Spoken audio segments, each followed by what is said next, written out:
pag-uusapan natin ang tatlong pangunahing prinsipyo ng criminal law: generality, territoriality, at prospectivity. Una, ang generality. Ang prinsipyong ito ay nagsasaad na ang batas kriminal ng Pilipinas ay naangkop sa lahat, Pilipino man o dayuhan.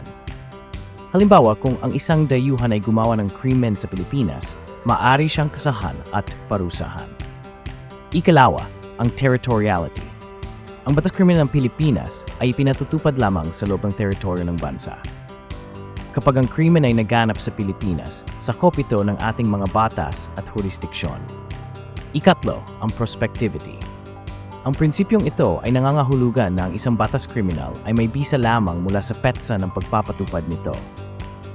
Hindi maaring parusahan ang isang tao gamit ang batas na hindi pa umiiral noong ginawa niya ang gawaing iyon. Isang halimbawa, isang dayuhan ang nagnakaw ng cellphone sa Pilipinas. Maari ba siyang kasuhan? O, dahil sa prinsipyo ng generality. Ngayon, maari bang parusyahan ang isang tao gamit ang batas na ipinasa matapos niyang gawin ang isang kilos? Hindi, ito ay dahil sa prospectivity. Ang tatlong prinsipyong ito ang nagsisilbing pundasyon ng makatarungan at wastong pagpapatupad ng criminal law sa Pilipinas. Maraming salamat sa pakikinig. Huwag kalimutang mag-like, mag-share at mag-subscribe.